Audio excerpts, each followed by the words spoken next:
guys, and welcome back to my channel. Today I am so excited to be doing a collaboration with Rosie, my very sweet friend. We met on Instagram a couple of years ago, and we just have the best time, our best conversations. We have kids that are around the same age, or my son and her younger daughter are around the same age, and so it is such a big honor, of course, to be doing a collaboration video with her.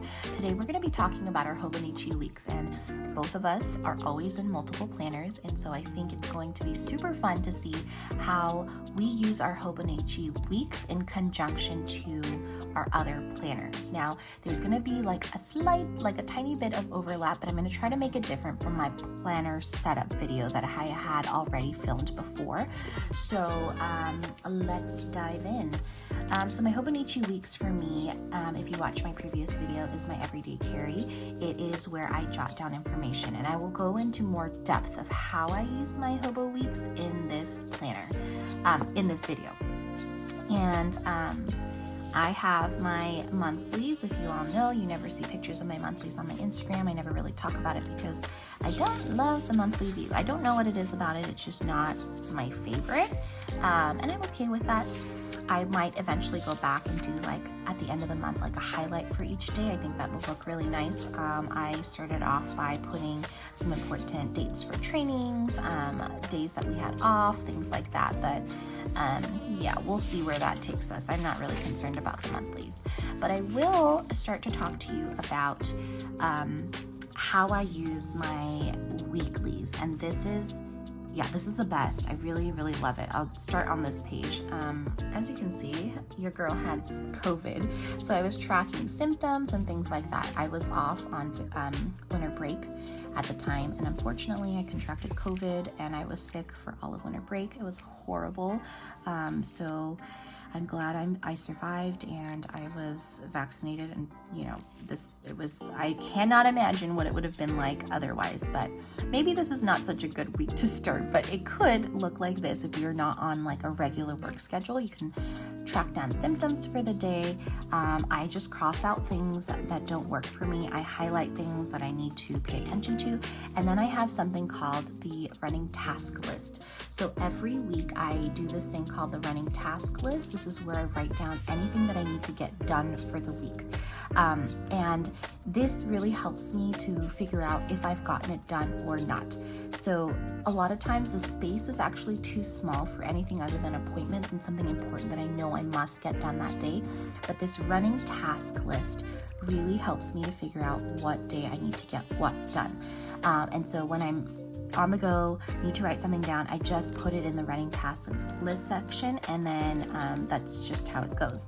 Mood trackers I do at the beginning of the week or at the end of the week. If I look at the dates and I look at my dailies, I know how I feel, so I could always go back and do that. So I leave a little section for mood trackers and habit trackers at the end, but that's kind of how it goes. So if you look, I just have my plans for the week, appointments. Look at that beautiful smudge. That would have bothered me so much last year.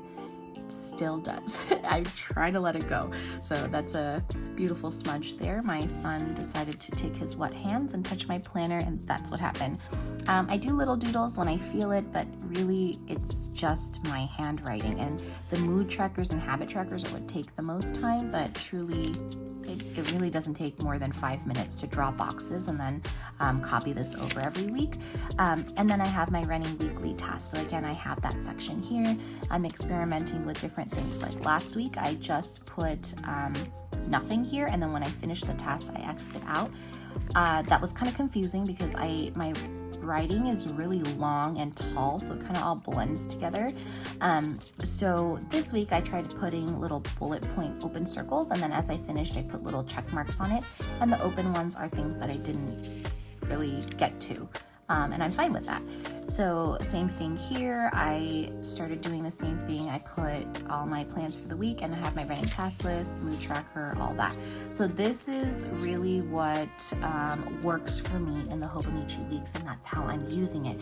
Now, I guess like the big thing we're trying to hit with this video is how do you use it in conjunction with other planners. So I use this as an everyday carry. It has all my notes for me, it has all my plans for the week, and it holds all the important information. Now, this isn't really enough space for me to like plan, but it's a perfect size for me to carry with me and then be able to transfer some of that information if I need to.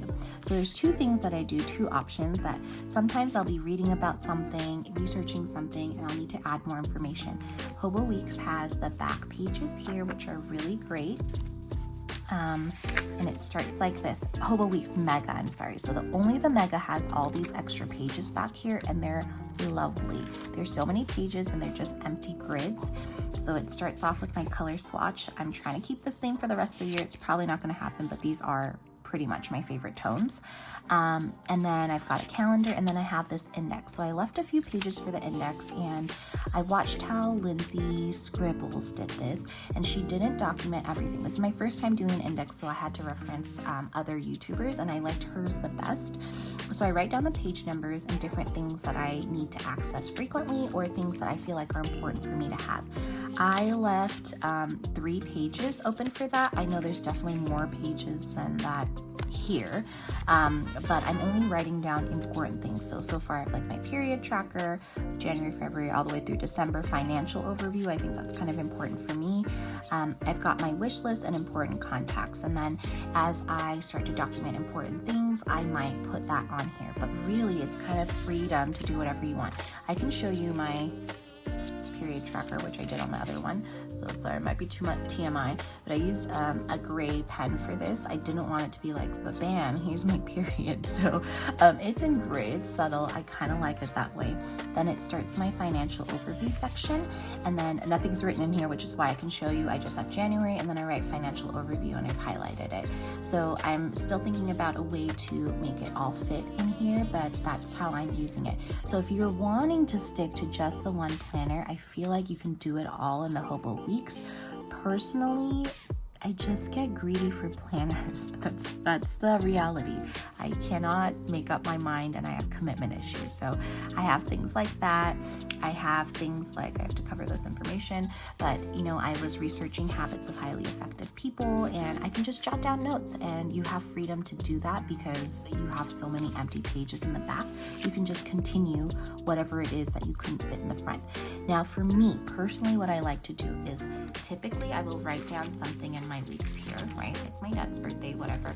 I'll write it all down, and then what I do is I take my Hobonichi Cousins, which is much bigger with way more space, and what I'll do is I'll go into the dailies, and this is perfect because I know I haven't filled out some of these pages yet, and I can kind of show you what it looks like. So what I'll do is I'll start like a daily schedule here, and I'm using these like teeny tiny dots, and these are from a sub box from the Honeybee shop, and I just start writing down things for that time log that you have on the side here. In the beginning of this, I wasn't using it, so it just kind of looked like this, and I was actually trying to fit everything in my Hobo Weeks. That's when I realized it doesn't work for me. So I had highlights and daily tasks, but I've changed it since to something that looks like, where's like a full, yeah, okay, here. So this is like my daily schedule, things that I need to get done for the day, and then I have a section for daily tasks. So sometimes I'll write like a reminder to myself over here of something that I know for myself that I know I'm going to have to kind of expand and bring here. All of these tasks that I write down here, it kind of helps me to see, okay, I know which day it goes on, so I go to that day, I go to the daily task section, and then I write down things that I need to get done. Then I have my daily schedule here so that I can flip to that page and know just very clean for that day, that's what I need to get done. I don't have time, I don't have space in the Hobo Weeks to look at my times and how it runs. I don't necessarily go off the little number stamps on the side, only because the space is so limited. I kind of feel like, you know, I try to go in chronological order and fit it close to the time as possible, but that's kind of how it goes. And then I'll usually do kind of like a quote page. That's where I get to get creative, practice my hand lettering every day that I'm, you know, I'm supposed to be updating my journal every day, but I'm okay with that. You saw that there were empty pages here. That's okay, but I did have this section filled out. I didn't have a lot of daily tasks for that day, so it didn't really bother me that I had that. But then, you know, some day like this, I had a lot of things to do and a lot of information that I had absorbed that day. So then I have this chart written out. So it's really kind of like a free-for-all, but it really helps when I have that little time frame section. So that's how I'm using these two planners in conjunction with each other.